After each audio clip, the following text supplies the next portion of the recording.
محمد رسول الله والذين معه أشداء على الكفار رحماء بينهم تراهم ركعا سجدا يبتغون فضلا من الله ورضوانا سيماهم في وجوههم من أثر السجود ذلك مثلهم في التوراة ومثلهم في الإنجيل كزرع أخرج شطأه فآزره فاستغلظ فاستوى على سوقه يعجب الزراع ليغيظ بهم الكفار وعد الله الذين آمنوا وعملوا الصالحات منهم مغفرة وأجرا عظيما. دعا کے ساتھ ہم شروع کریں گے. اعوذ باللہ من الشیطان الرجیم بسم اللہ الرحمن الرحیم رب اشرح لی صدری ویسر لی امری واحلل عقدۃ من لسانی یفقہوا قولی ربنا زدنا علما اللہم فقہنا فی الدین ربی یسر ولا تعسر وتمم بالخیر.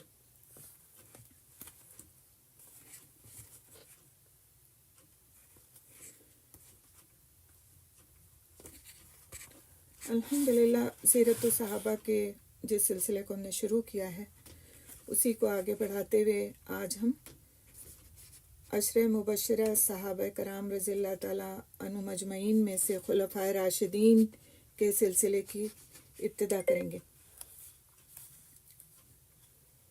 تو رسول اکرم صلی اللہ علیہ وسلم کے ارشاد گرامی سے ہم شروع کرتے ہیں.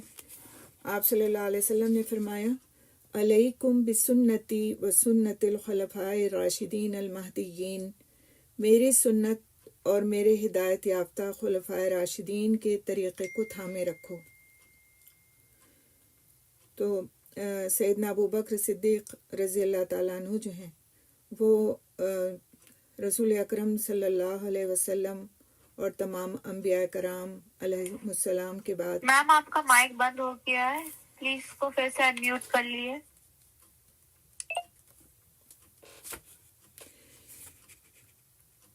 سیدنا ابو بکر رضی اللہ تعالیٰ عنہ جو تھے وہ تمام انبیاء کرام علیہ السلام اور رسول اکرم صلی اللہ علیہ وسلم کے بعد افضل ترین فرد شمار کیے جاتے ہیں. آپ رضی اللہ تعالیٰ عنہ صحابہ کرام رضی اللہ تعالیٰ عنہ مجمعین میں سب سے افضل، علم و عمل میں برتر اور سب سے زیادہ عظمت و رفعت کے پیکر ہیں. آپ کے بارے میں رسول اکرم صلی اللہ علیہ وسلم نے فرمایا اگر مجھے اپنی امت میں سے کسی کو خلیل بنانا ہوتا ہے، یعنی دوست بنانا ہوتا، تو خلیل ایسا دوست ہوتا ہے جو بہت ہی زیادہ گہرا اور ہمراز ہو، تو ابو بکر کو خلیل بناتا، لیکن وہ میرے بھائی اور ساتھی ہیں، یعنی میرے دینی بھائی اور ساتھی ہیں. ایک اور حدیث میں سیدنا ابو بکر عمر رضی اللہ تعالیٰ عنہ کے بارے میں آپ صلی اللہ علیہ وسلم کا ارشاد ہے میرے بعد ان دو شخصیات ابو بکر اور عمر کی پیروی کرنا. آپ رضی اللہ تعالیٰ عنہ کی عظمت کی گواہی سیدنا عمر رضی اللہ تعالیٰ عنہ نے ان الفاظ میں دی کہ آپ ہمارے سردار ہیں، ہم میں سے بہتر اور رسول اکرم صلی اللہ علیہ وسلم کو سب سے زیادہ عزیز ہیں. سیدنا علی رضی اللہ تعالیٰ عنہ سے ان کے بیٹے محمد بن حنفیہ نے پوچھا کہ رسول اللہ صلی اللہ علیہ وسلم کے بعد سب سے زیادہ افضل کون ہے؟ تو سیدنا علی رضی اللہ تعالیٰ عنہ نے جواب دیا ابو بکر رضی اللہ تعالیٰ عنہ. جب ہم خیر القرون کے تاریخ کے اوراق کو پلٹتے ہیں، یعنی اس دور کی تاریخ کو ہم دیکھتے ہیں جو آپ صلی اللہ علیہ وسلم کے دور کی تاریخ ہے، تو ہم سب سے پہلے قبول اسلام کی سعادت حاصل کرنے والوں میں ابو بکر رضی اللہ تعالیٰ عنہ کو دیکھتے ہیں اور ان کی درخشاں شخصیت ہمیں نظر آتی ہے. وہ کبھی قریش کے ظلم و ستم کا نشانہ بنے دکھائی دیتے ہیں، کہیں اسلام کی سرفرازی کے لیے اپنا سارا اثاثہ لٹاتے نظر آتے ہیں.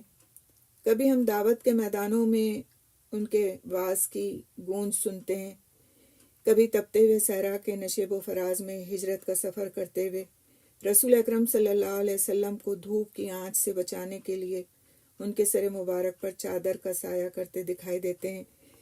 کبھی بدر میں تلواروں کی چھاؤں میں نبی صلی اللہ علیہ وسلم کی حفاظت پر معمور نظر آتے ہیں۔ کبھی احد میں جلوہ نما ہوتے ہیں، کبھی غزوہ خندق میں نظر آتے ہیں، کبھی حدیبیہ کے موقع پر قریش کے سفیر سے مذاکرات کرتے سنائی دیتے ہیں، کبھی فتح مکہ، حنین اور طائف کی چٹانوں پر دین حنیف کا پرچم لہراتے نظر آتے ہیں، کبھی تبوک میں علم نبوی تھامے ہوئے دکھائی دیتے ہیں، کبھی امیر حج کی حیثیت سے نمایاں ہوتے ہیں، کبھی ہماری آنکھیں انہیں حجۃ الوداع میں دیکھتی ہیں، پھر وہ وفات نبوی کے موقع پر غمزدہ مسلمانوں کے پست حوصلے بلند کرتے نظر آتے ہیں، کبھی ثقیفہ بنی سعدہ میں درپیش مسائل کی گتھیاں سلجھاتے نظر آتے ہیں اور امت مسلمہ کو سیدھی راہ دکھاتے ہیں، کبھی مسند خلافت کی زینت بنتے ہیں، کبھی لشکر اسامہ کو اہم ہدایات دیتے دکھائی دیتے ہیں، کہیں مرتدین کی بیخ کنی میں مصروف ہوتے ہیں اور کبھی فارس اور شام کی جنگوں میں کفار سے لڑتے نظر آتے ہیں۔ پھر وہ وقت بھی آ جاتا ہے کہ زندگی بھر رسول اکرم صلی اللہ علیہ وسلم کا ساتھ دینے والا مسلمانوں کا یہ سب سے بڑا لیڈر وفات کے بعد بھی سید البشر امام الانبیاء حضرت محمد صلی اللہ علیہ وسلم ہی کے رفاقت میں ابدی نیند سو جاتا ہے۔ اللہ ان سے راضی ہو۔ انشاءاللہ تعالی آج ہم انہی حضرت ابوبکر رضی اللہ تعالیٰ عنہ کے بارے میں شروعات کریں گے اور شروعات سے دیکھیں گے ان کے فیملی بیک گراؤنڈ کے بارے میں، عہد جاہلیت میں ان کی کیا صفات تھیں۔ جب ہم عہد جاہلیت کہتے ہیں تو اس سے مراد وہ زمانہ ہوتا ہے جو اسلام سے پہلے کا زمانہ تھا، جو آپ صلی اللہ علیہ وسلم کے نبی ہونے سے پہلے کا زمانہ تھا۔ اسے عہد جاہلیت کے نام سے اس لیے موسوم کیا جاتا ہے کیونکہ اس وقت اسلام کی روشنی نہیں تھی۔ تو اس وقت بھی حضرت ابوبکر رضی اللہ تعالیٰ عنہ کا کیا کردار تھا، ان کی شخصیت کیسی تھی، اس کے بارے میں انشاءاللہ ہم دیکھیں گے۔ اور پھر اس کے بعد اسلام لانے کے بعد جب آپ صلی اللہ علیہ وسلم نبی بن گئے، اس کے بعد جو ہمیں حضرت ابوبکر رضی اللہ تعالیٰ عنہ کی شخصیت نظر آتی ہے اسے اسٹیپ بائی اسٹیپ دیکھیں گے انشاءاللہ۔ تو سب سے پہلے ہم دیکھیں گے کہ ان کا نام، نسب، ان کی کنیت اور ان کے القاب کیا کیا تھے۔ تو سیدنا ابوبکر صدیق رضی اللہ تعالیٰ عنہ کا جو نام اور نسب کہا جاتا ہے وہ یہ ہے عبداللہ بن عثمان۔ عبداللہ ان کا اپنا اصلی نام تھا، جیسا کہ ایک بار میں نے پوچھا بھی تھا کلاس میں کہ حضرت ابوبکر رضی اللہ تعالیٰ عنہ کا جو اصلی نام تھا وہ کیا تھا، عبداللہ، اور ان کے والد کا جو ان کا اپنا خود کا نام تھا وہ تھا عثمان۔ تو عبداللہ بن عثمان بن عامر بن عمر بن کعب بن سعد بن تیم بن مرہ بن کعب بن لوئی بن غالب بن فہر القرشی التیمی، یہ ایک پورا سلسلہ نسب ہے جو آپ صلی اللہ علیہ وسلم کے نسب کے ساتھ چھٹی پشت میں مرہ بن کعب سے جا ملتا ہے، یعنی آپ صلی اللہ علیہ وسلم کے سے پہلے کی جو چھٹی نسل تھی اس سے جا کر کے حضرت ابوبکر رضی اللہ تعالیٰ عنہ کا نسب مل جاتا ہے۔ تو آپ رضی اللہ تعالیٰ عنہ کی جو کنیت تھی وہ ابو بکر ہے، یعنی کہ نک نیم آپ کہہ لیں۔ یہ لفظ بکر سے مشتق ہے، یعنی بکر سے نکلا ہے۔ بکر ہم لوگ جیسے عام طور سے جو بولتے ہیں نا تو کہتے ہیں ابو بکر، تو ابو بکر نہیں ہے بلکہ ابو بکر ہے، جس کے معنی ہے نوجوان اونٹ، اور اس کی جمع ہے ابکر۔ تو عربوں میں اس نام سے بچوں کو موسوم کرنا رائج تھا پہلے، اور ابو اس لیے لگا دیتے تھے کہ جیسے کسی کی کسی چیز میں بہت دلچسپی ہے تو اس کو پھر ابو کے نام کے ساتھ اس کا نام رکھ دیا جاتا تھا۔ یہ ان کا ایک رواج تھا۔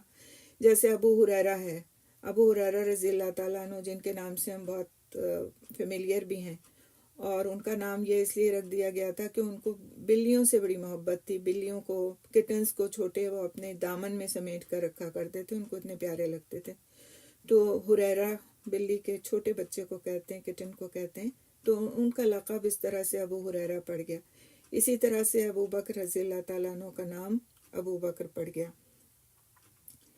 تو اس کے علاوہ بھی ان کے کچھ دوسرے بھی نک نیمز تھے، القابات تھے، جس کو ہم دیکھیں گے انشاءاللہ۔ دوسرا ان کا ایک لقب تھا عتیق، جو ہمارے ہاں آج میں نام رکھا جاتا ہے عتیق عین سے۔ یہ لقب آپ کو نبی کریم صلی اللہ علیہ وسلم نے دیا تھا، اور اس کی دلیل یہ ملتی ہے ہمیں کہ آپ صلی اللہ علیہ وسلم کا ارشاد گرامی ہے، انت عتیق اللہ من النار، اللہ تعالیٰ نے آپ کو جہنم کی آگ سے آزاد فرما دیا ہے۔ اسی مناسبت سے آپ کا لقب عتیق پڑ گیا۔ ایک اور روایت میں حضرت عائشہ رضی اللہ تعالیٰ عنہ فرماتی ہیں کہ ایک دفعہ ابو بکر صدیق رضی اللہ تعالیٰ عنہ رسول اکرم صلی اللہ علیہ وسلم کی خدمت میں حاضر ہوئے، تو آپ صلی اللہ علیہ وسلم نے فرمایا، انت عتیق اللہ من النار، یعنی اللہ تعالیٰ نے آپ کو جہنم کی آگ سے آزاد فرما دیا ہے، اور اسی دن سے آپ عتیق کے لقب سے مشہور ہو گئے۔ تو آپ دیکھیں کہ ہمیں صدیق تو پتہ ہے، ہم ابو بکر صدیق رضی اللہ تعالیٰ عنہ کہتے ہیں، اور یہ سب سے زیادہ آپ رضی اللہ تعالیٰ عنہ کا مشہور لقب ہے، لیکن اس کے علاوہ بھی آپ کے القاب ہیں، تو آپ نوٹ بھی کر لیں اس چیز کو۔ مورخین نے اس لقب کے بہت سے اور بھی اسباب بتائے ہیں کہ آپ کو یہ لقب حسن و جمال کی بدولت، یا قدیم خیر و خوبی کے مالک ہونے کی وجہ سے، یا پھر جہنم سے آزادی کے سبب سے دیا گیا۔ ایک قول یہ بھی ہے کہ سیدنا ابو بکر رضی اللہ تعالیٰ عنہ کی والدہ کے یہاں کوئی نرینہ اولاد زندہ نہیں رہتی تھی، یعنی کوئی بیٹا زندہ نہیں رہتا تھا۔ تو جب حضرت ابو بکر رضی اللہ تعالیٰ عنہ کی ولادت ہوئی تو آپ کی والدہ نے دعا مانگی بہت رو رو کر کے کہ اللہ اسے موت سے آزاد اور میرے لیے سلامت رکھ۔ لہٰذا آپ کی والدہ کے ان الفاظ کی وجہ سے آپ کا لقب عتیق پڑ گیا۔ کیا دعا مانگی؟ اللہم ان ھذا عتیقک من الموت فہبہ لی، یعنی اے اللہ اسے موت سے آزاد فرما اور میرے لیے سلامت رکھ۔ تو پھر یہ نام ان کا جب یہ زندہ رہے تو ان کا لقب عتیق پڑ گیا۔ تو اسی طرح سے صدیق جو لقب ہے اس کے بارے میں بھی ہم دیکھیں گے انشاءاللہ کہ یہ لقب بھی آپ رضی اللہ تعالیٰ عنہ کو نبی اکرم صلی اللہ علیہ وسلم ہی نے دیا، جیسا کہ سیدنا انس رضی اللہ تعالیٰ عنہ کی روایت میں ہے کہ ایک دفعہ نبی صلی اللہ علیہ وسلم سیدنا ابو بکر رضی اللہ تعالیٰ عنہ، عمر رضی اللہ تعالیٰ عنہ اور عثمان رضی اللہ تعالیٰ عنہ احد کے پہاڑ پر چڑھے تو وہ ہلنے لگا، یعنی ان باروب شخصیات کے اپنے اوپر ہونے کی وجہ سے وہ ہلنے لگا، کپ کپانے لگا۔ تو آپ صلی اللہ علیہ وسلم نے فرمایا، اے احد پرسکون ہو جا، تجھ پر اس وقت ایک نبی، ایک صدیق اور 2 شہید موجود ہیں۔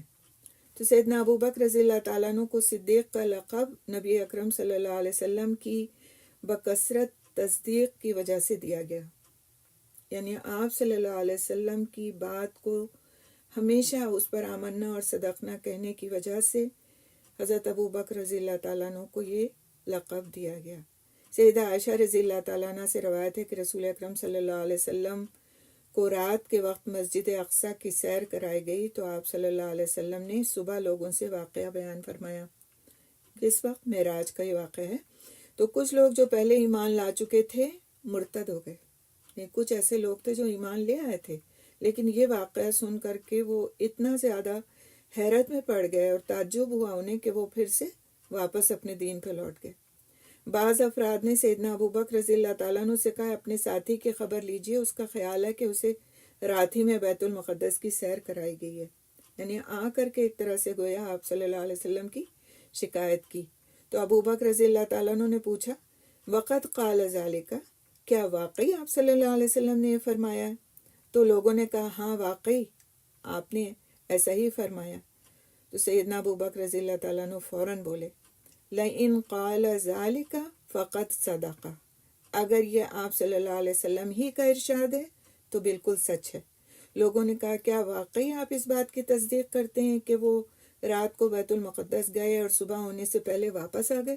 سیدنا ابو بکر رضی اللہ تعالیٰ عنہ نے فرمایا مجھے اس بات کی تصدیق کرنے میں کوئی عار نہیں، بلکہ میں تو اس سے بھی آگے بڑھ کر یہ ایمان رکھتا ہوں کہ آپ صلی اللہ علیہ وسلم کے پاس صبح اور شام آسمان کی خبریں آتی ہیں، یعنی وحی آتی ہے۔ اسی شدت تصدیق کی بنا پر، یعنی اسی شدت کے ساتھ آپ صلی اللہ علیہ وسلم کو سچا کہنے کی وجہ سے حضرت ابوبکر رضی اللہ تعالیٰ عنہ کا لقب صدیق پڑ گیا۔ آپ کے لقب صدیق پر امت کا اجماع ہے، کیونکہ آپ رسول صلی اللہ علیہ وسلم کی تصدیق میں سب سے سبقت لے گئے اور ہمیشہ پیکر صداقت رہے۔ شر و فساد اور جھوٹ کبھی آپ سے سرزد نہیں ہوا، اسی لیے آپ صدیق جیسے عالی لقب سے نوازے گئے۔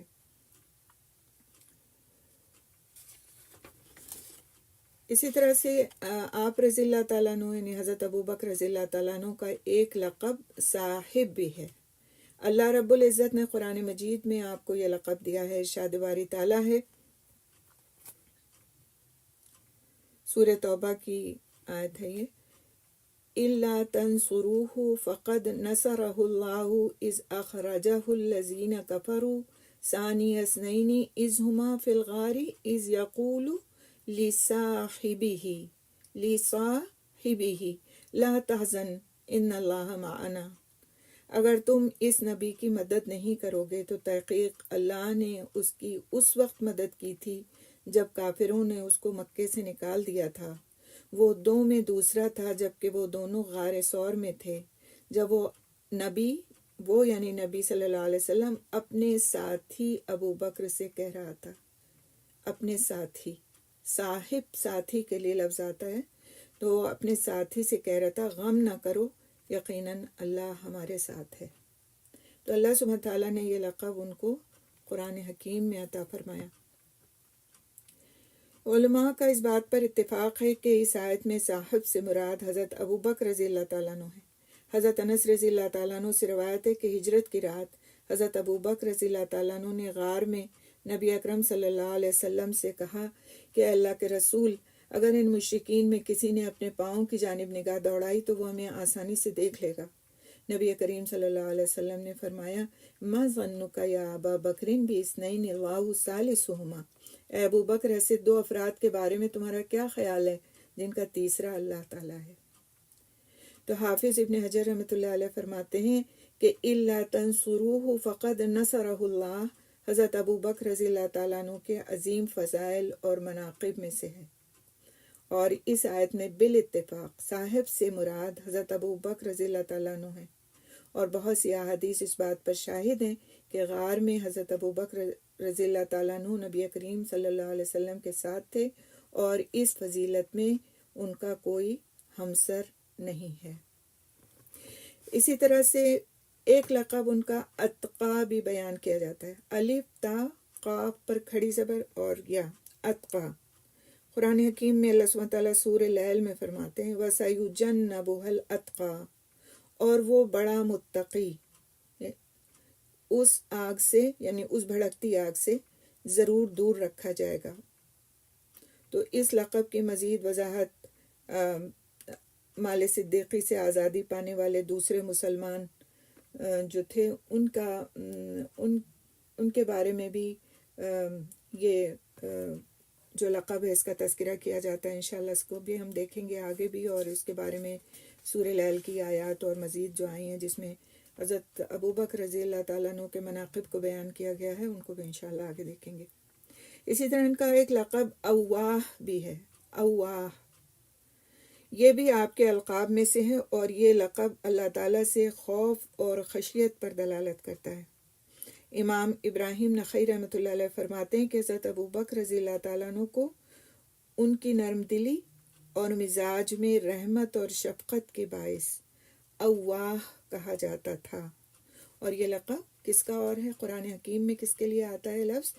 حضرت ابراہیم علیہ السلام کے لیے لفظ آتا ہے کہ وہ اواہ اور منیب تھے، اللہ تعالیٰ کی طرف بار بار پلٹنے والے اور نرم دل اور شفقت و رحمت والے تھے۔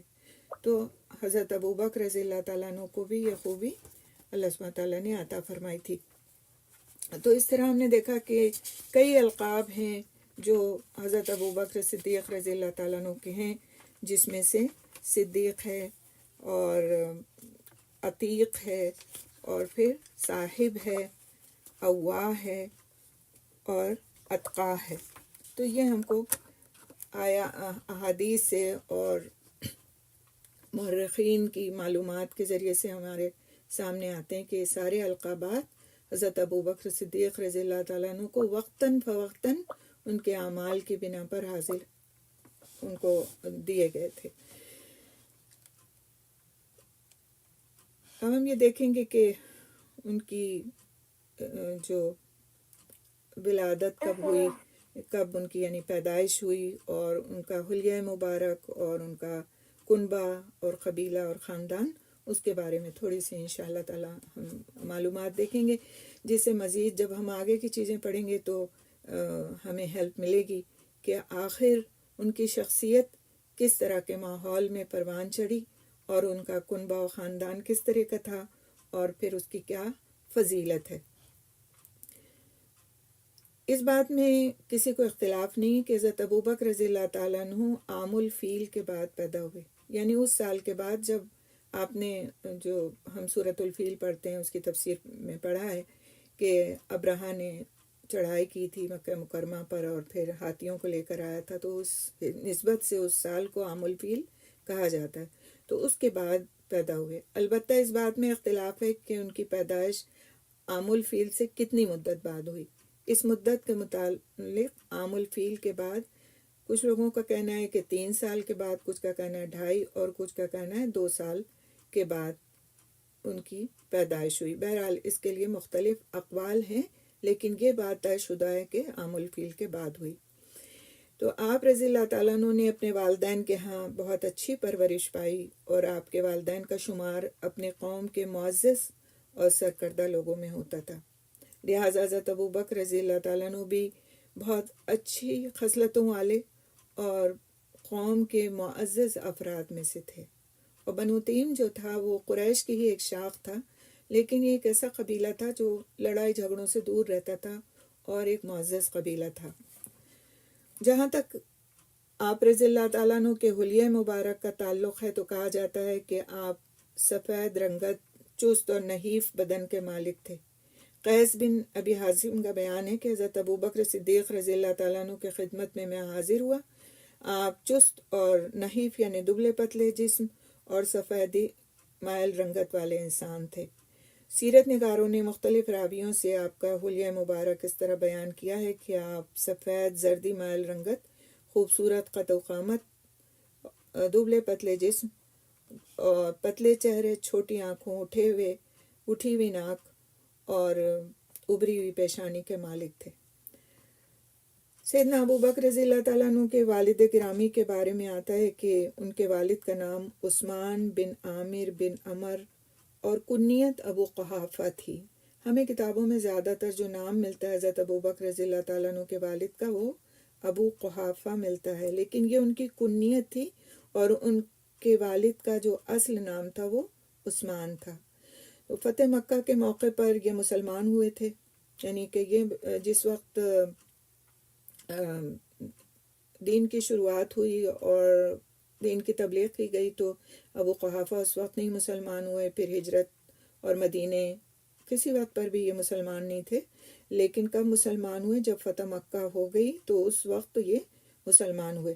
حضرت ابوبکر رضی اللہ تعالیٰ عنہ انہیں اپنے ساتھ لے کر رسول صلی اللہ علیہ وسلم کی خدمت میں حاضر ہوئے۔ آپ صلی اللہ علیہ وسلم نے انہیں دیکھ کر کے فرمایا کہ یا ابا بکر ہلا ترکتہ حتی نأتیہ، اے ابو بکر آپ انہیں رہنے دیتے، ہم خود ہی ان کے پاس چلے آتے۔ سبحان اللہ، اتنا خوبصورت واقعہ مجھے لگتا ہے ان کے اسلام لانے کا کہ کس طرح وہ لے کر کے اپنے والد کو حاضر ہوئے آپ صلی اللہ علیہ وسلم کی خدمت میں کہ وہ اسلام لے آئیں، آپ صلی اللہ علیہ وسلم کے ہاتھ پر بیعت کر لیں، اور پھر آپ صلی اللہ علیہ وسلم نے کیا فرمایا؟ اے ابو بکر آپ انہیں رہنے دیتے، ہم خود ہی ان کے پاس چلے آتے۔ اور یہ کس وجہ سے تھا؟ آپ صلی اللہ علیہ وسلم کی انتہائی محبت اور شفقت کی وجہ سے جو ان کو حضرت ابوبکر رضی اللہ تعالیٰ عنہ کے ساتھ تھی۔ حضرت ابو بکر رضی اللہ تعالیٰ عنہ نے عرض کیا کہ اے اللہ کے رسول، انہی کا حق بنتا تھا کہ آپ کے پاس آئیں۔ ابو قحافہ مسلمان ہو گئے اور انہوں نے رسول اکرم صلی اللہ علیہ وسلم کے ہاتھ پر بیعت کی۔ تو اس وقت کے لیے ایک واقعہ اور آتا ہے جو حضرت ابو بکر رضی اللہ تعالیٰ عنہ کی انتہائی محبت کا مظہر ہے جو ان کو رسول اکرم صلی اللہ علیہ وسلم سے تھی۔ جس وقت ان کے والد مسلمان ہوئے تو حضرت ابو بکر رضی اللہ تعالیٰ عنہ کی آنکھوں میں آنسو آ گئے، رونے لگے۔ تو لوگوں نے پوچھا، استفسار کیا کہ یہ کیا بات ہے کہ آپ اس وقت پہ رو رہے ہیں، کیا یہ خوشی کے آنسو ہیں؟ تو انہوں نے فرمایا کہ میں زیادہ خوش ہوتا اگر اس وقت رسول اکرم صلی اللہ علیہ وسلم کے سامنے میرے والد کی جگہ آپ صلی اللہ علیہ وسلم کے چچا ابو طالب ہوتے، کیونکہ مجھے معلوم ہے کہ آپ صلی اللہ علیہ وسلم کو اپنے چچا کے مسلمان ہو جانے کی کتنی آرزو تھی، کتنی تمنا تھی، لیکن وہ بے دینی کی حالت میں ہی اس دنیا سے رخصت ہو گئے۔ تو یہ ان کی ایک محبت کی انتہا تھی کہ وہ ایسا سوچ رہے تھے۔ اور آپ صلی اللہ علیہ وسلم نے اس وقت پر یہ بھی فرمایا، لیس منا من لم یرحم صغیرنا ویعقر کبیرنا، جو چھوٹوں پر شفقت اور بڑوں کی عزت و توقیر نہیں کرتا وہ ہم میں سے نہیں۔ وہ ہم میں سے نہیں۔ کون ہم میں سے نہیں؟ جو چھوٹوں پر شفقت اور بڑوں کی عزت و توقیر نہیں کرتا، وہ ہم میں سے نہیں۔ تو یہ بہت اہم بات ہے کہ دونوں ہی باتوں کی بڑی اہمیت ہے، چھوٹوں پر شفقت کی بھی اور بڑوں کی عزت اور توقیر کی بھی۔ اور اسی کی وجہ سے آپ صلی اللہ علیہ وسلم نے فرمایا تھا کہ ابو بکر آپ انہیں رہنے دیتے، ہم خود ہی ان کے پاس چلے آتے، کیونکہ وہ ظاہر ہے ضعیف انسان تھے جس وقت وہ اسلام قبول کرنے کے لیے آئے۔ اس کے بعد ہم یہ دیکھیں گے کہ سیدنا ابو بکر رضی اللہ تعالیٰ عنہ کی والدہ محترمہ کون تھیں؟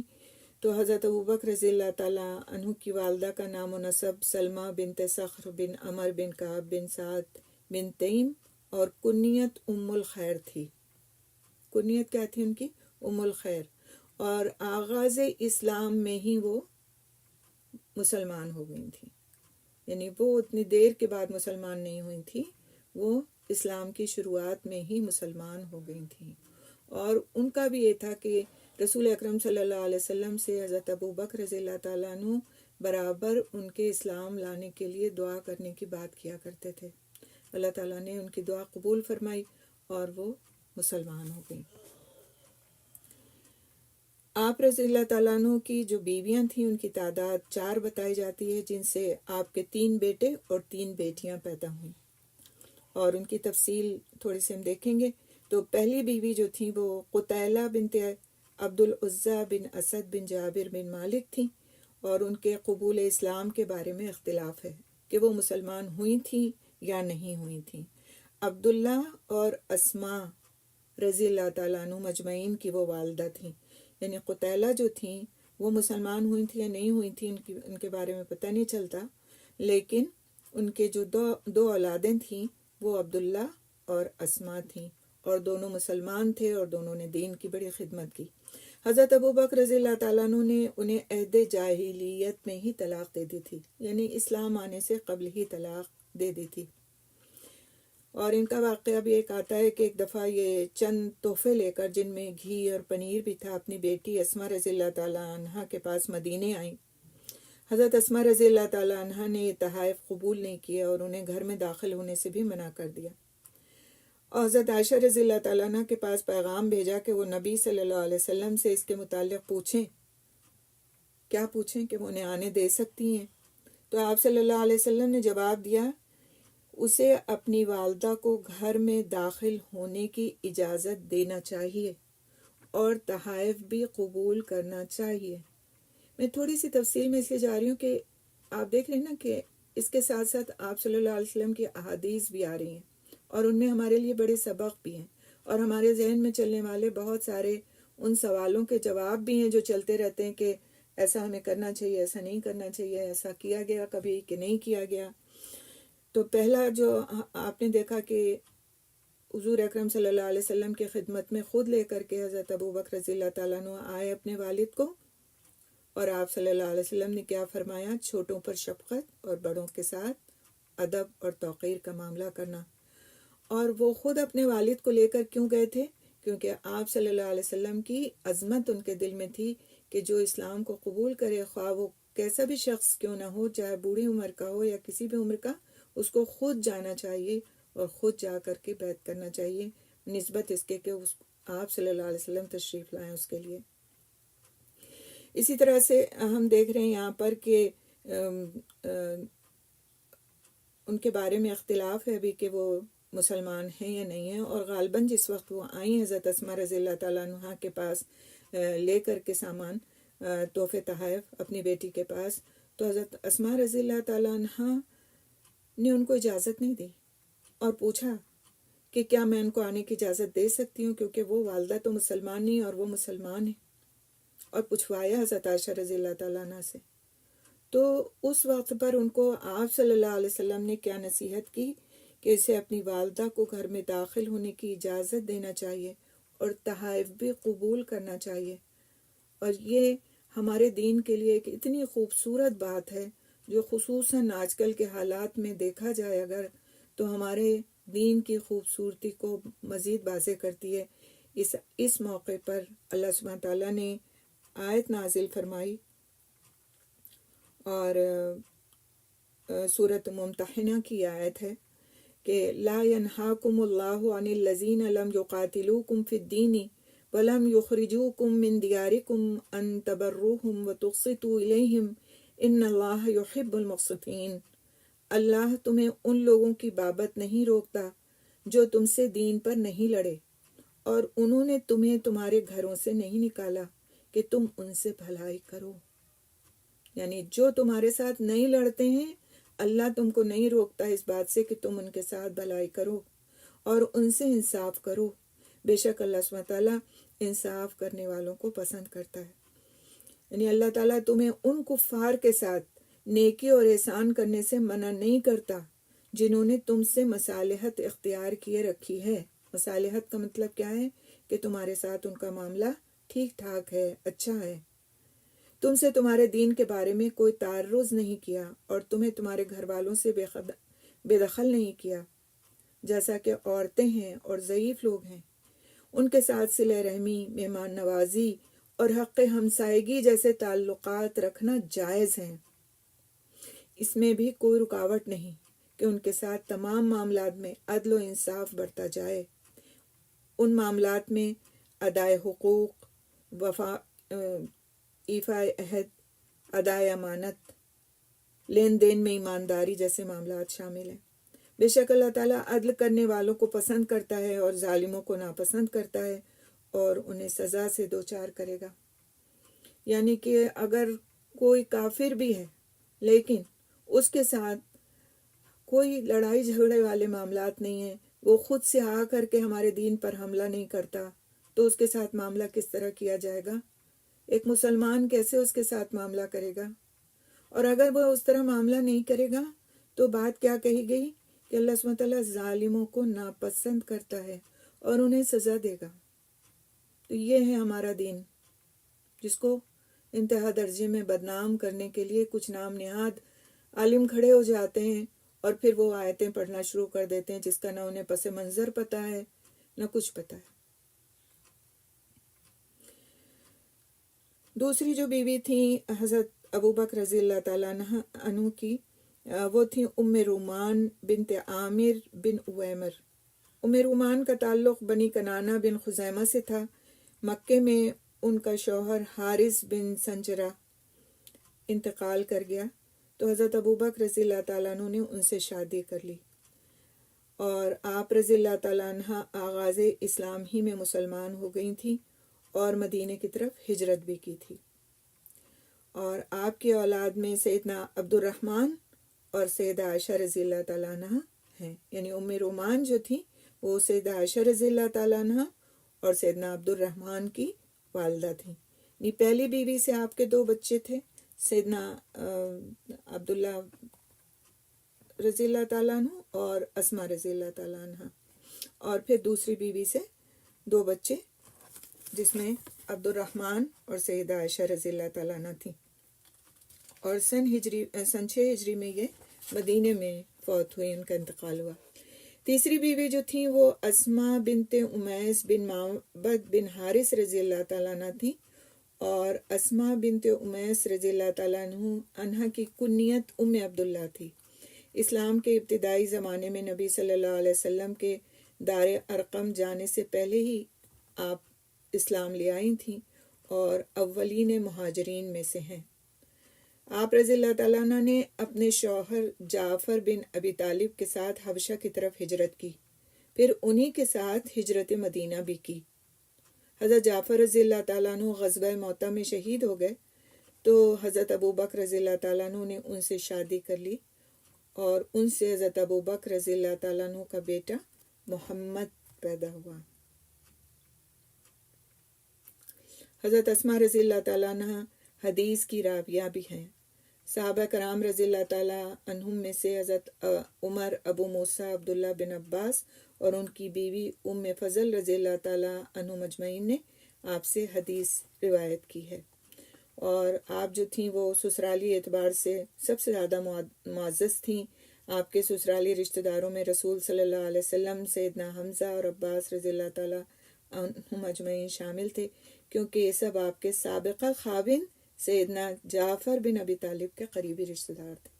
یعنی ایک طرح سے آپ رضی اللہ تعالیٰ عنہ جو تھیں اسما بنت امیس، وہ ان کے جو رشتہ دار تھے ان میں بڑے جلیل القدر صحابہ کرام شامل تھے۔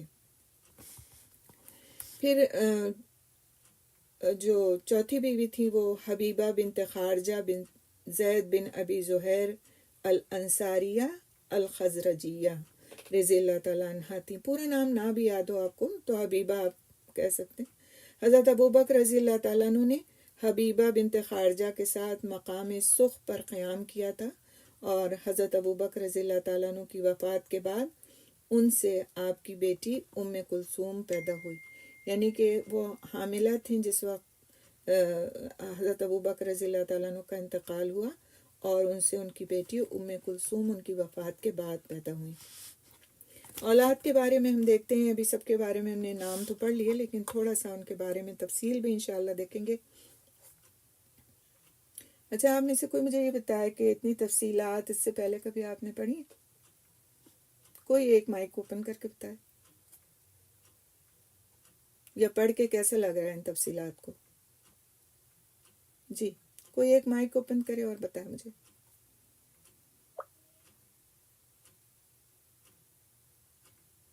ادھر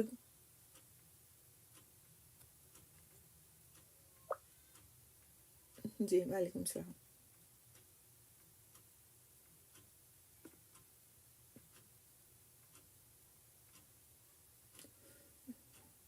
الحمدللہ، اللہ کا شکر ہے۔ بس میں صرف اس لیے پوچھا میں نے بیچ میں کہ کچھ لوگ تھوڑا سا تاریخ کی بات جب پڑھی جاتی ہے تو بور ہونے لگتے ہیں کہ ہم کو تو یاد بھی نہیں رہے گا، یہ سب ہمیں کیوں بتایا جا رہا ہے۔ لیکن اصل بات یہ ہے کہ جب تک ہم بیک گراؤنڈ میں نہیں جاتے، جب تک ہم کسی کی شخصیت کے بارے میں ایک طرح سے کہتے ہیں مکمل احاطہ نہیں کر سکتے۔ اب دیکھیے کہ آج بھی ہمارا کیا طریقہ ہے، اگر ہم کسی سے رشتہ داری قائم کرنے لگتے ہیں تو ہم اس کے نام، نسب، خاندان، سب چیزوں کے بارے میں معلومات کرتے ہیں نا۔ تو کیوں کرتے ہیں؟ اسی لیے کرتے ہیں نا کہ ہمیں اچھے سے پتہ چلے کہ یہ شخص کیسا ہو سکتا ہے، اس میں کیا خوبیاں ہو سکتی ہیں، کیا ہم ایکسپیکٹ کر سکتے ہیں اس سے۔ تو اسی طرح سے یہ ہمارے لیے وہ ہستیاں ہیں جو معزز ترین ہستیاں ہیں۔ جب ہم سے یہ بات کہی گئی کہ ان کے نقش قدم پر چلو، ان کی اتباع کرو، تو ان کے بارے میں جاننا ہمارے فرائض میں آتا ہے ایک طرح سے، کہ ہم پتہ کریں کہ یہ کن کے والد تھے، تو ان کی بیویاں کون تھیں، تو پھر وہ کب اسلام لائیں، تو ان کی اولاد نے دین کی کس طرح خدمت کی، تو ان کے والدین کون تھے، اور ان کے والدین مسلمان تھے بھی یا نہیں تھے، انہوں نے اپنے والدین پر کوئی محنت کی تھی، انہوں نے کوئی اپنے والدین کے لیے دعائیں کی تھیں۔ تو آپ دیکھیں کہ حضرت ابوبکر رضی اللہ تعالیٰ عنہ ہمیں ہر میدان میں آگے نظر آتے ہیں۔ انہوں نے صرف دعویٰ کا کام، تبلیغ کا کام آپ صلی اللہ علیہ وسلم کے ساتھ مل کر اور دوسروں کے لیے ہی نہیں کیا، اپنے گھر والوں پہ بھی انہوں نے محنت کی ہے، اور آپ دیکھیں گے آگے انشاءاللہ ہم پڑھیں گے کہ آپ کا پورے کا پورا گھرانہ مسلمان ہو گیا تھا، اور آپ کے بچے، بیویاں، آپ کے والدین، اور والدین کے لیے نہ صرف یہ کہ انہوں نے خود دعا کی بلکہ آپ صلی اللہ علیہ وسلم سے دعا کرائی اپنی والدہ کے لیے اور اپنے والد کے لیے، اور پھر آخر میں جب والد مسلمان ہوئے تو خود لے کر کے آئے، یہ نہیں کہ آپ چلے جائیے اور جا کے بیعت کر لیجئے۔ تو احترام، ادب، محبت، یہ اصل محبت ہے کہ والدین اگر خدا نخواستہ کسی غلط کام میں، کسی غلط حرکت میں مبتلا ہیں اور ضعیف ہو چکے ہیں تو ان کی فکر نہ کی جائے اور ان کو چھوڑ دیا جائے ان کے حال پہ، نہیں، ان کو بھی طریقے سے، سلیقے سے، محبت سے، حکمت سے سمجھایا جائے گا، کیونکہ محبت کیا ہے کہ ہم کسی کو بھی کسی غلط کام میں دیکھیں تو ہمارے اندر سے طبیعت بے چین ہو جائے کہ کیسے ہم اس کو نکالیں اس کام سے، اور کون سا طریقہ ہم اختیار کریں کہ پھر یہ اس غلط کام سے نکل کے تو صحیح کام کی طرف آ جائے۔ اور یہ محبت ہمیں بھرپور طریقے سے حضرت ابوبکر رضی اللہ تعالیٰ عنہ کے اندر نظر آتی ہے۔ انہوں نے نہ صرف عام مسلمانوں کے ساتھ خیر خواہی کی بلکہ انہوں نے غلاموں کے ساتھ، سماج کے کمزور طبقے کے ساتھ، اپنے والدین کے ساتھ، اپنی بیویوں کے ساتھ، اپنے بچوں کے ساتھ، ہر ایک کے ساتھ اس خیر خواہی کے معاملے کو کیا، اور اسی لیے ان کا مقام ہمیں سب سے آگے نظر آتا ہے۔ تو سیدنا ابوبکر صدیق رضی اللہ تعالیٰ عنہ کی اولاد میں 3 بیٹے اور 3 بیٹیاں ہیں، اور جن کی تفصیل یہ ہے کہ عبد الرحمن بن ابی بکر رضی اللہ تعالیٰ عنہ جو سب سے بڑے بیٹے تھے، وہ صلح حدیبیہ کے موقع پر اسلام لائے اور ایک اچھے مسلمان ثابت ہوئے اور شجاعت اور بہادری میں بہت معروف تھے۔ اسلام لانے کے بعد کئی موقع پر انہوں نے بہترین کردار ادا کیا۔ اسی طرح عبداللہ بن ابی بکر رضی اللہ تعالیٰ عنہ ہجرت مدینہ کے معاملے میں ہمیں آگے نظر آتے ہیں اور ان کا کردار ناقابل فراموش ہے۔ دن کے وقت اہل مکہ کے درمیان رہ کر ان کی باتیں سنتے تھے۔ ابھی ہم جب ہجرت کا واقعہ پڑھیں گے تو اس میں ان کا کردار ہم کو مزید نکھرا ہوا نظر آئے گا۔ یہاں پر ایک ہم مختصر طور سے دیکھتے ہیں کہ دن کے وقت جب اہل مکہ کے درمیان یہ ہوتے تھے تو ان کی باتیں سنتے تھے، اور رات کے اندھیرے میں چپکے سے جاتے تھے اور غار ثور پہنچ کر نبی صلی اللہ علیہ وسلم اور اپنے والد حضرت ابوبکر رضی اللہ تعالیٰ عنہ کو حالات کی رفتار سے خبردار کرتے تھے۔ غزوہ طائف میں انہیں ایک تیر لگا جس کا زخم بہت دنوں تک باقی رہا، اور آخر میں اسی کے نتیجے میں حضرت ابوبکر رضی اللہ تعالیٰ عنہ کی خلافت کے دوران مدینے میں شہید ہو گئے۔ تیسرے بیٹے محمد بن ابی بکر ہیں جو سیدہ اسماء بنت امیس کے بیٹے ہیں اور حجۃ الوداع کے سال پیدا ہوئے۔ قریش کے نامور نوجوانوں میں ان کا شمار ہوتا تھا۔ حضرت علی رضی اللہ تعالیٰ عنہ کی گود میں انہوں نے پرورش پائی۔ سیدنا علی رضی اللہ تعالیٰ عنہ نے اپنے عہد خلافت میں انہیں مصر کا والی بنایا اور وہیں وہ شہید ہوئے۔ تو حضرت ابوبکر رضی اللہ تعالیٰ عنہ کو جس سال آپ صلی اللہ علیہ وسلم نے اپنے نائب کے طور پر حج کا امیر بنا کر کے بھیجا تھا، تو وہ آپ صلی اللہ علیہ وسلم کے حجۃ الوداع سے پہلے والا حج تھا جس میں حضرت ابوبکر رضی اللہ تعالیٰ عنہ امیر بنا کر بھیجے گئے تھے۔ تو جس سال آپ صلی اللہ علیہ وسلم نے حج کیا اور مسلمانوں نے آپ صلی اللہ علیہ وسلم کے ساتھ حج کیا، اس سال حضرت ابوبکر رضی اللہ تعالیٰ عنہ حج کرنے نہیں جا سکے۔ تو آپ سوچیں کیوں نہیں جا سکے؟ مجھ سے پہلے تو امیر بنا کر بھیجے گئے تھے۔ تو ہوا یہ کہ حضرت جو ذوالحلیفہ کا مقام ہے جہاں پر احرام باندھتے ہیں جب مدینے سے نکلتے ہیں، جب وہاں پہنچے مسلمان تو ایسا نہیں تھا کہ وہ اس وقت پہ گاڑی سے آدھے گھنٹے میں پہنچ جاتے تھے، اس وقت بھی اونٹوں کا سفر تھا۔ تو جب وہاں پہنچے تو حضرت محمد بن ابی بکر رضی اللہ تعالیٰ عنہ کی ولادت ہوئی ذوالحلیفہ کے مقام پر، اور پھر حضرت ابوبکر رضی اللہ تعالیٰ عنہ کو وہیں رک جانا پڑا۔ تو آپ ذرا خواتین کی بھی ہمت دیکھیے کہ کس حال میں بھی تو وہ حج کے لیے نکل کھڑی ہوئیں، اور پھر جا کر کے تو ان کی ولادت وہاں پر ہو گئی بیٹے کی۔ تو یہ سارے جو واقعات ہم پڑھ رہے ہیں نا، یہ صرف اس لیے نہیں پڑھ رہے ہیں کہ بس خالی واقعے کو برائے واقعہ پڑھ رہے ہیں۔ ان واقعات میں سبق ہے، ہمتوں کے سبق ہیں، جذبات کے اسٹرانگ ہونے کے، دین میں پختگی کے سبق ہیں۔ یعنی مردوں کے ساتھ ساتھ خواتین بھی اس درجے میں تھیں کہ ان کو عبادتوں کا اتنا شوق تھا کہ وہ اپنی حالتوں کی پرواہ نہیں کرتی تھیں. وہ الگ بات ہے کہ ان کی وہ حالت پیش آئی، اور اس حالت کے پیش آنے میں بھی اللہ سبحانہ تعالیٰ کی بہت سی حکمتیں تھیں کہ پھر وہ وہاں پر ان کے لیے کیا انتظام ہوا اور کس طرح وہ رکیں اور اس سے کیا مسائل نکالے گئے اس حالت میں ہو جانے کی بات کے. تو بہت سارے اس سے پھر احکامات بھی پتہ چلتے ہیں، اور ان کی پھر کافی تفصیل ہے جو انشاءاللہ تعالیٰ وقتاً فوقتاً ہم پڑھیں گے. پھر بیٹیوں میں اسماء بنت ابی بکر رضی اللہ تعالیٰ عنہ. تو اسماء بنت ابی بکر سیدہ عائشہ رضی اللہ تعالیٰ عنہ سے بڑی تھیں. سیدہ عائشہ رضی اللہ تعالیٰ عنہ دوسری ماں سے تھیں، اور حضرت اسماء رضی اللہ تعالیٰ عنہ پہلی ماں سے تھیں، یعنی پہلی بیوی سے تھیں. تو اسماء بنت ابی بکر رضی اللہ تعالیٰ عنہ بڑی تھیں. رسول صلی اللہ علیہ وسلم نے ان کا نام ذات النطاقین رکھا، لقب دیا ان کو ایک. کیوں دیا؟ اس کا سبب یہ تھا کہ انہوں نے ہجرت کے موقع پر نبی صلی اللہ علیہ وسلم اور اپنے والد کے لیے کھانا تیار کیا. جب کھانے کی پوٹلی اور مشکیزہ یعنی جو پانی کا جو تھیلا تھا، ایک طرح سے مشک آپ لوگوں نے دیکھی بھی ہوگی، لیدر بیگ ہوتا ہے، اس کو باندھنے کے لیے کچھ نہیں ملا، تو سیدنا ابو بکر رضی اللہ تعالیٰ عنہ کے کہنے پر اپنے کمر بند جو کمر بند ہم لوگ آج ڈالتے ہیں وہ ایسا نہیں ہوتا تھا، بلکہ کمر پر ایک پٹکا سا باندھا جاتا تھا، اس کو کہتے تھے. تو وہ کہنے پر اپنے کمر بند کو انہوں نے پھاڑ کر ایک حصے سے کھانے کی پوٹلی باندھی اور دوسرے حصے سے مشکیزہ باندھا. اسی مناسبت سے ان کا نام ذات النطاقین پڑ گیا. ٹھیک ہے، تو یہ آپ صلی اللہ علیہ وسلم کا دیا ہوا ان کو لقب تھا. حضرت اسماء رضی اللہ تعالیٰ عنہ سیدنا زبیر بن عوام رضی اللہ تعالیٰ عنہ کی بیوی تھیں.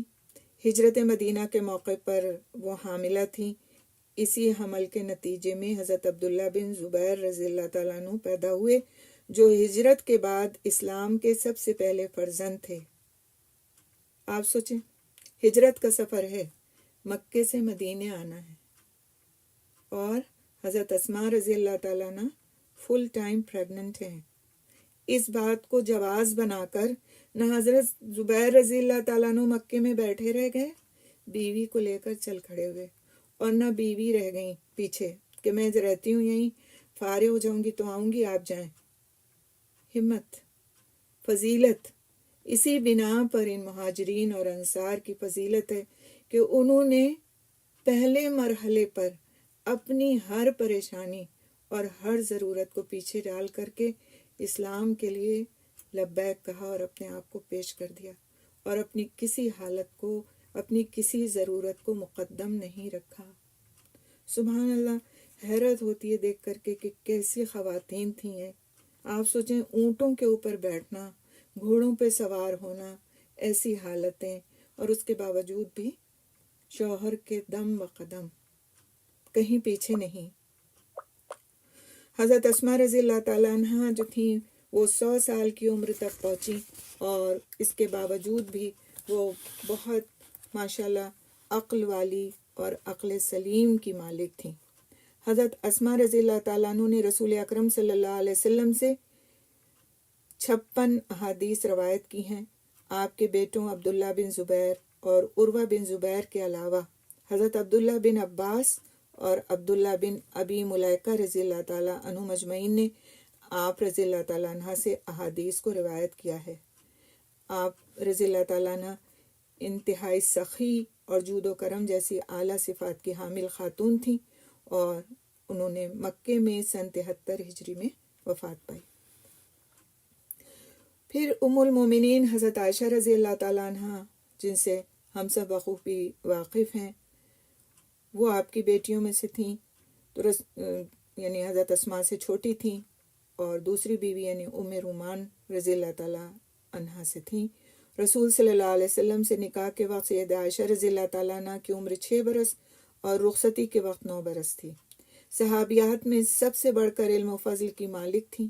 رسول اکرم صلی اللہ علیہ وسلم نے ان کی کنیت ام عبداللہ رکھی. ان سے آپ صلی اللہ علیہ وسلم کی محبت مثالی تھی.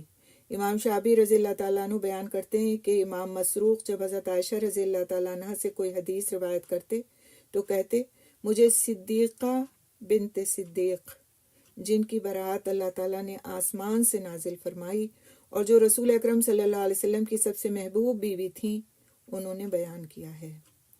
حضرت عائشہ رضی اللہ تعالیٰ عنہ سے مروی احادیث کی تعداد 2210 ہے، یعنی کثیر الروایات صحابہ کرام میں حضرت عائشہ رضی اللہ تعالیٰ عنہ کا نام آتا ہے، اور یہ وہ واحد خاتون ہیں جن سے ہمیں اتنی زیادہ تعداد میں احادیث ملتی ہیں۔ کتنی؟ 2210۔ ان میں سے 174 احادیث بخاری اور مسلم کے درمیان متفق علیہ ہیں، جبکہ صحیح بخاری میں 54 احادیث اور صحیح مسلم میں 69 احادیث ان کے علاوہ ہیں۔ حضرت عائشہ رضی اللہ تعالیٰ عنہ 63 سال اور چند ماہ عمر پا کر 57 ہجری میں فوت ہوئیں اور آپ کی کوئی اولاد نہیں تھی۔ پھر ام کلثوم بنت ابی بکر رضی اللہ تعالیٰ عنہ حضرت ابو بکر رضی اللہ تعالیٰ عنہ کی بیٹی تھیں۔ ام کلثوم کی والدہ کا نام حبیبہ بنت خارجہ تھا۔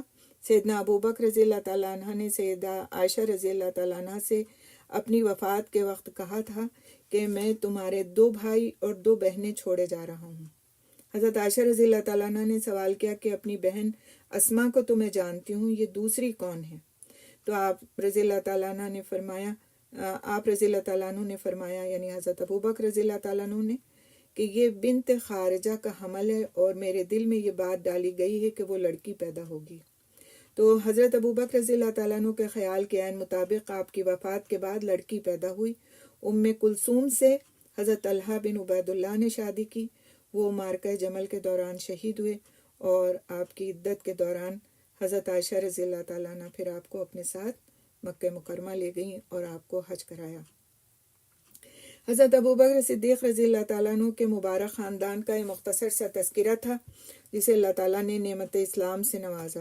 علماء نے لکھا ہے کہ حضرت ابوبکر رضی اللہ تعالیٰ عنہ کے گھرانے کے علاوہ کسی بھی خاندان کے نسل در نسل 4 شخص ایسے نہیں ہیں جنہیں رسول صلی اللہ علیہ وسلم کی صحبت کا شرف حاصل ہوا ہو۔ صرف حضرت ابوبکر رضی اللہ تعالیٰ عنہ ہی کے مبارک خاندان میں شرف صحابیت کی یہ مثال موجود ہے۔ عبداللہ بن زبیر، آپ کی والدہ اسما کے والد ابو بکر، حضرت ابو بکر رضی اللہ تعالیٰ عنہ کے والد ابو قحافہ۔ تو آپ دیکھیں کہ 4 نسلوں تک یہ صحابیت کا درجہ جا رہا ہے۔ یہ سب شرف صحابیت کے رتبے پر فائز تھے۔ اللہ تعالیٰ ان سب سے راضی ہو۔ اسی طرح محمد، ان کے والد عبد الرحمن بن ابی بکر اور پھر بن ابی قحافہ کو بھی شرف صحابیت حاصل ہے۔ تو اس طرح سیدنا ابو بکر رضی اللہ تعالیٰ عنہ کے علاوہ کسی اور صحابی کو یہ شرف حاصل نہیں ہے کہ اس کے والد، والدہ اور اولاد سب مسلمان ہوں اور انہیں رسول صلی اللہ علیہ وسلم کے صحابی ہونے کا شرف بھی حاصل ہو۔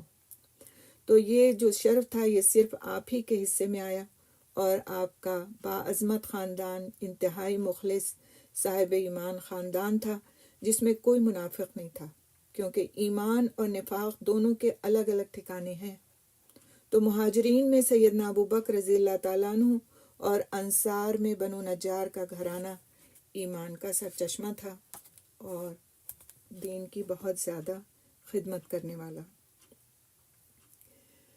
تھوڑا سا بھی ہمارے پاس ٹائم ہے 5-7 منٹ کا، تو انشاءاللہ ہم کچھ اور چیزیں بھی دیکھیں گے، اور اس میں سے یہ آتا ہے کہ عہد جاہلیت میں، یعنی ابھی جب دین نہیں آیا تھا، اس وقت حضرت ابوبکر صدیق رضی اللہ تعالیٰ عنہ کا کیا مقام و مرتبہ تھا اور آپ رضی اللہ تعالیٰ عنہ کی کیا صفات تھیں۔ تو عہد جاہلیت میں حضرت ابوبکر صدیق رضی اللہ تعالیٰ عنہ کا شمار قریش کے معزز اور سرکردہ لوگوں میں ہوتا تھا۔ قریش کے متعدد قبیلوں کے جو منتخب افراد تھے، انتہائی شرف اور اعزاز کے مالک جو لوگ تھے، ان میں سے حضرت ابوبکر صدیق رضی اللہ تعالیٰ عنہ بھی ایک تھے۔ تو بنو تیم میں حضرت ابوبکر رضی اللہ تعالیٰ عنہ عظیم ترین شخصیت مانے جاتے تھے۔ دیت اور جرمانوں کے رقوم ادا کرنے کے سلسلے میں آپ پر اعتماد کیا جاتا تھا۔ اگر کسی کی ذمہ داری اٹھا لیتے تو قریش اس کا پاس کرتے تھے، اور جس پر دیت یا جرمانے وغیرہ کا بار ہوتا تھا، آپ کے کہنے پر اس کے ساتھ خوب تعاون کرتے تھے، اور اس معاملے میں حضرت ابوبکر صدیق رضی اللہ تعالیٰ عنہ کے علاوہ کسی اور پر اعتماد نہیں کیا جاتا تھا۔ زمانہ جاہلیت میں آپ کو بڑا اعزاز اور امتیاز حاصل تھا، قریش کے ممتاز سرداروں میں شمار کیے جاتے تھے، اور اس کی وجہ کیا تھی کہ آپ ہر مصیبت زدہ شخص کے کام آتے تھے، اور مکہ بھر میں آپ سے زیادہ کوئی مہمان نواز نہیں مانا جاتا تھا۔ پھر جو کچھ ذاتی خوبیاں تھیں حضرت ابوبکر رضی اللہ تعالیٰ عنہ کی، اس میں ایک سب سے بڑی خوبی یہ تھی کہ بہت زیادہ ان میں سمجھداری اور بصیرت اور یادداشت کی پختگی تھی۔ سیدنا ابوبکر رضی اللہ تعالیٰ عنہ انساب اور اخبار عرب کے بہت بڑے عالم تھے۔ تو آپ دیکھیں کہ یہ انساب کیا ہے اور اخبار عرب کیا ہے، اس کو ہم دیکھ لیتے ہیں۔